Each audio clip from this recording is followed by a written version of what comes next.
जय सिया राम। भगति भगत भगवंत गुरु, चतुर नाम बपु एक। तिनके पद वंदन करो, नासै विघ्न अनेक। श्री राम शरणं समस्त जगतां, रामं विना का गति। रामेण प्रतिहन्यते कलिमलं, रामाय कार्य नमः। रामत्रास्यति काल भीम भुजगो, रामस्य सर्ववशे। रामे भक्तिरखण्डिता भवतु मे, श्रीराम त्वमेकाश्रय।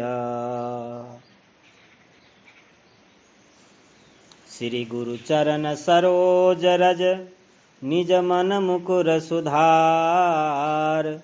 बरनौ रघुबर विमल यस, जो दायक फल चार। प्रिय सज्जनों,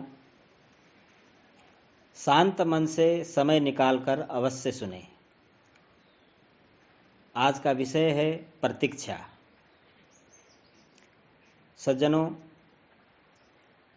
प्रतीक्षा हो तो सबरी जैसे। सबरी गीत सुसेवकनी, सुगति दीन रघुनाथ। नाम उधारे अमित खल,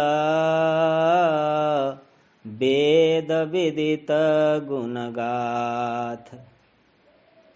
नाम उधारे अमित खल, वेद विदित गुण गाथ। श्री राम जी ने सबरी, गीध आदि सुसेवकों को मुक्ति दी, परंतु नाम ने अनगिनत खलों का उद्धार किया। गुण गाथा वेद में विदित है। सबरी गीध अधम योनि होने पर भी सुसेवक थे, इसलिए राम जी ने उन्हें मुक्ति दी। पर नाम ने तो ऐसे खलों को मुक्ति दी जो मरते दम तक खल ही रहे, साधु कभी हुए ही नहीं। सुर मुनि सभय प्रभु देखी माया, नाथ यस कौतुक कर्यो। देखत परस पर राम करी, संग्राम रिपुदल लरी मर्यो। राम राम कही तनु तजही, पावही पद निर्वाण। करे उपाय रिपु मार्यो, क्षण मह कृपा निधान।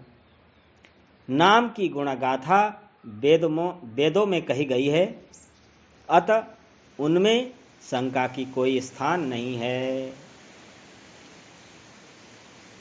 श्री राम जय जय राम। मित्रों, आज का विषय है प्रतीक्षा। बहुत ही सुंदर सरस कथा है माता सबरी की। आइए हम प्रकाश डालने की कोशिश करते हैं ऑडियो के माध्यम से। सबरी को आश्रम सौंपकर महर्षि मतंग जब देवलोक जाने लगे, तब सबरी भी साथ जाने की जिद करने लगी। सबरी की उम्र 10 वर्ष की थी। वो महर्षि मतंग का हाथ पकड़कर रोने लगी।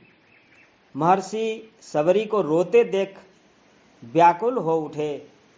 सबरी को समझाया, पुत्री, इस आश्रम में भगवान आएंगे, तुम यहीं प्रतीक्षा करो। अबोध सबरी इतना अवश्य जानती थी कि गुरु का वाक्य सत्य होकर ही रहेगा। उसने फिर पूछा, कब आएंगे? महर्षि मतंग त्रिकालदर्शी थे। वे भूत भविष्य सब जानते थे। वे ब्रह्मर्षि थे। ब्रह्मर्षि सबरी के आगे घुटनों के बल बैठ गए और सबरी को नमन किया। धन्य है माता सबरी। आसपास उपस्थित सभी ऋषिगण असमंजस में डूब गए। ये उलट कैसा हुआ? गुरु यहां शिष्य को नमन करें, ये कैसे हुआ? महर्षि के तेज के आगे कोई बोल नहीं सका। महर्षि मतंग बोले, पुत्री, अभी उनका जन्म नहीं हुआ, अभी दशरथ जी का लग्न भी नहीं हुआ। उनका कौशल्या से विवाह होगा, फिर भगवान की लंबी प्रतीक्षा होगी, फिर दशरथ जी का विवाह सुमित्रा से होगा, फिर प्रतीक्षा, फिर उनका विवाह कैकेयी से होगा, फिर प्रतीक्षा, फिर वो जन्म लेंगे, फिर उनका विवाह माता जानकी से होगा, फिर उन्हें 14 वर्ष वनवास होगा और फिर वनवास के आखिरी वर्ष माता जानकी का हरण होगा। तब उनकी खोज में वे यहाँ आएंगे। तुम उन्हें कहना, आप सुग्रीव से मित्रता कीजिए, उसे आतताई बाली के संताप से मुक्ति कीजिए, आपकी अभिष्ट सिद्ध होगा और आप रावण पर अवश्य विजय प्राप्त करेंगे। सबरी एक क्षण किंग कर्तव्य विमूढ़ हो गई। अबोध सबरी इतनी लंबी प्रतीक्षा, समय को माप भी नहीं पाई। फिर वह अधीर होकर पूछने लगी, इतनी लंबी प्रतीक्षा कैसे पूरी होगी गुरुदेव? महर्षि मतंग बोले, वे ईश्वर हैं, अवश्य ही आएंगे, यह भावी निश्चित है।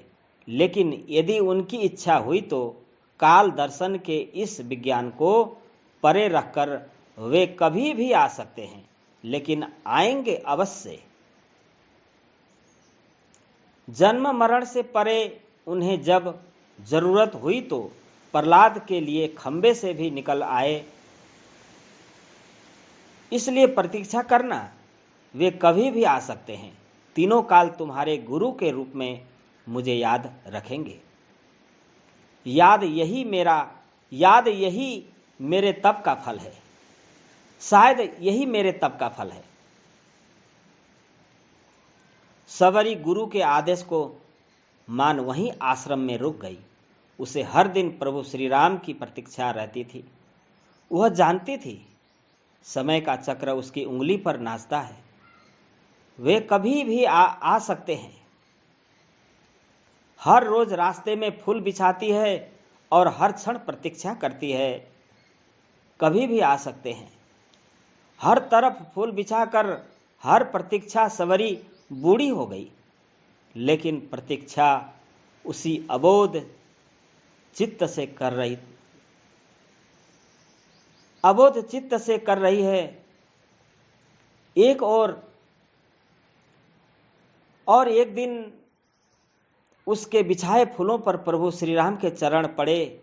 सबरी का कंठ अवरुद्ध हो गया, आंखों से अश्रुओं की धारा फूट पड़ी। गुरु का कथन सत्य हुआ, भगवान उसके घर आ गए। सबरी की प्रतीक्षा का फल ये रहा कि जिन राम को कभी तीनों माताओं ने जूठा नहीं खिलाया, उन्हीं राम ने सबरी का जूठा खाया। ऐसे पतित पावन मर्यादा पुरुषोत्तम दीन हितकारी श्री राम जी की जय हो, जय हो, जय हो। एक टक देर तक उस पुरुष को निहारते रहने के बाद वृद्धा भिलिनी के मुंह से स्वर बोल फूट पड़े, कहो राम, सबरी की कुटिया को ढूंढने में अधिक कष्ट तो नहीं हुआ?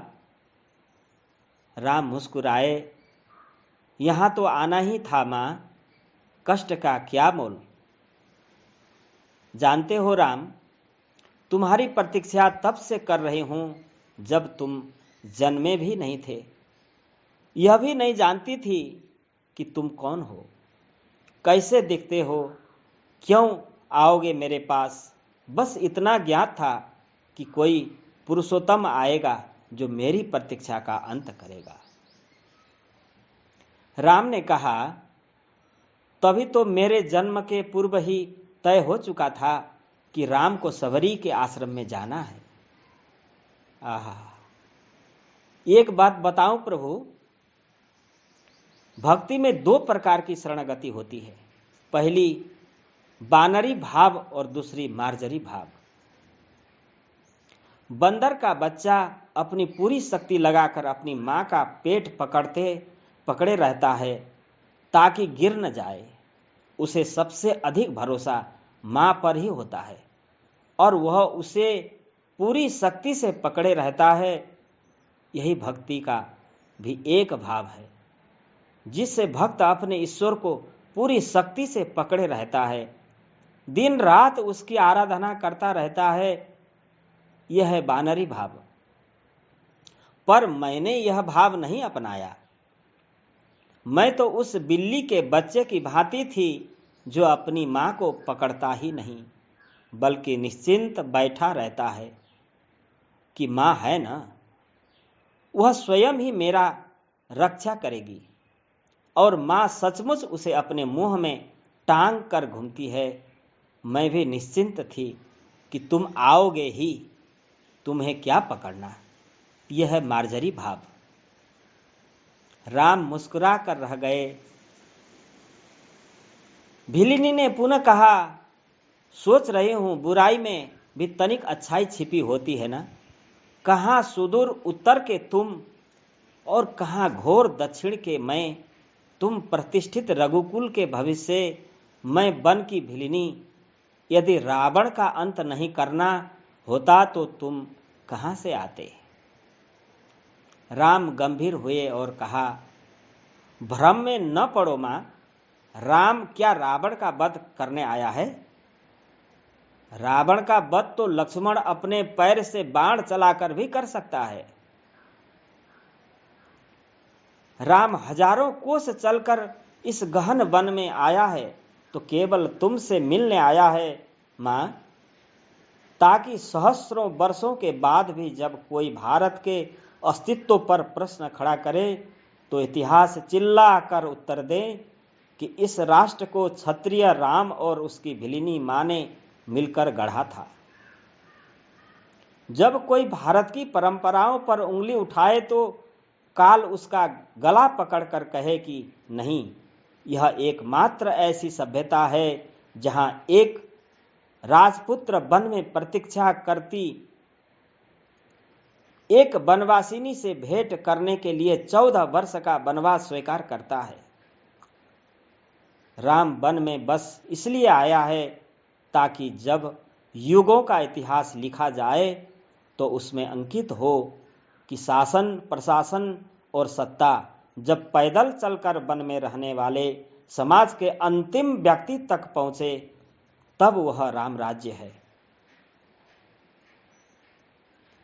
राम वन में इसलिए आया है ताकि भविष्य स्मरण रखे कि प्रतीक्षा अवश्य पूरी होती है। राम रावण को मारने भर के लिए नहीं आया है मां। माता सबरी एकटक राम को निहारती रही। राम ने फिर कहा, राम की वन यात्रा रावण युद्ध के लिए नहीं है माता। राम की यात्रा प्रारंभ हुई है भविष्य के आदर्श की स्थापना के लिए।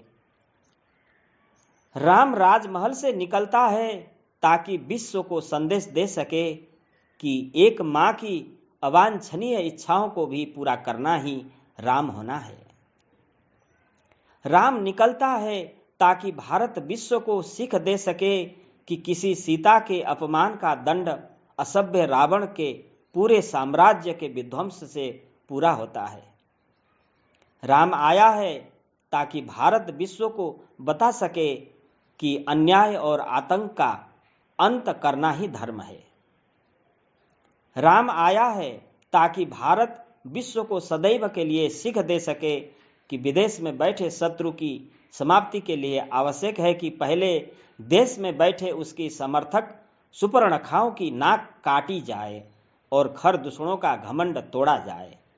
और राम आया है ताकि युगों को बता सके कि रावण से युद्ध केवल राम की शक्ति से नहीं बल्कि वन में बैठी सबरी के आदर्श से जीते जाते हैं।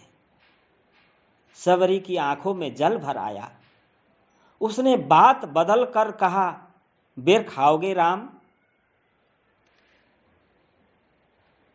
राम मुस्कुराए, बिना खाए जाऊंगा भी नहीं मां। सबरी अपनी कुटिया से झपोली में बेर लेकर आई और राम के समक्ष रख दिए।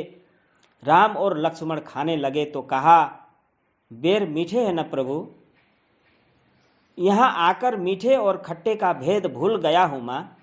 बस इतना समझ रहा हूं कि यही अमृत है। सबरी मुस्कुराई और बोली, सचमुच तुम मर्यादा पुरुषोत्तम हो राम, मर्यादा पुरुषोत्तम। भगवान श्री राम को बारंबार वंदना, बारंबार वंदना, बारंबार वंदना। जय सिया राम। अपितु अजामिलु गजु गनिकाऊ, भये मुकुति हरि नाम प्रभाव। कहो कहाँ लगी नाम बड़ाई, राम न सकहि नाम गुण गाई।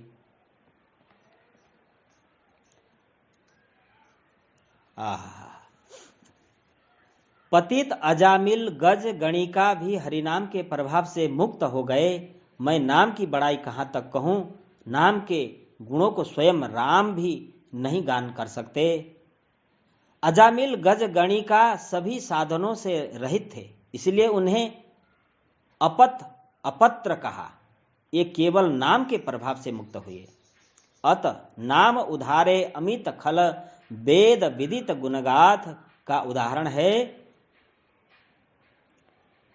कि नाम की महिमा की सीमा नहीं है और कथन करने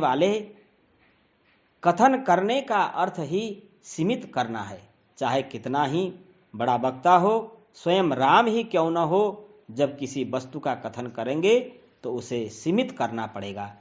और राम नाम की महिमा असीम है। वह राम सगुण ब्रह्म से भी बड़ी है और ब्रह्म निर्गुण ब्रह्म से भी बड़ी है। इनमें से एक एक के गुण नहीं गाए जा सकते, तब नाम के गुण कैसे गाया जा सकता है। यहां पर अपितु अजामिलु, यह अजामिल कन्नौज का रहने वाला एक ब्राह्मण था। पहले सद्वृत्त था, सत्पात्र था, सद्वृत्त था। पीछे से एक व्यभिचारिणी पर आसक्त होकर उसे घर लाया। उसके लिए उसने अपनी पाणी गृहीता भार्या का परित्याग किया, मद्य मांसादि का सेवन करने लगा, चोरी डकैती करने लगा, महापतित हो गया। मरने के समय जब उसे लेने यमदूत आए तब बहुत डरा। अपने छोटे लड़के नारायण को पुकारा। मरने के समय नामोच्चारण के महात्म्य से विष्णु भगवान के दूत आए और उसे छुड़ा लिया। उसकी आयु बढ़ गई और उसने शेष जीवन भगवत भक्ति में भगवान के नाम जप करके ही पूरा किया, शेष जीवन आयु। इसलिए भगवान का नाम पर भरोसा, भगवान का नाम पर विश्वास करके हमेशा जीवन व्यतीत करें। समस्त भक्तजनों, माताओं, बहनों, सभी मित्रों को मेरा सत सत नमन।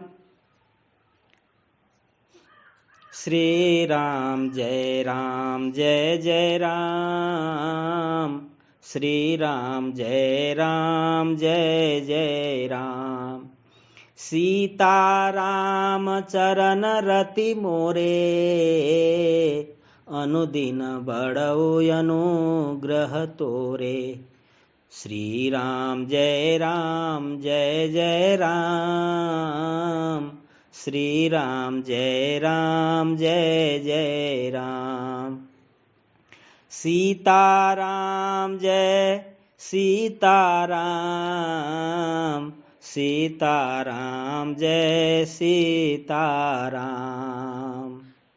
सीताराम जय सीताराम, सीताराम जय सीताराम। भक्ति भक्त भगवंत गुरु चतुर नाम बपु एक।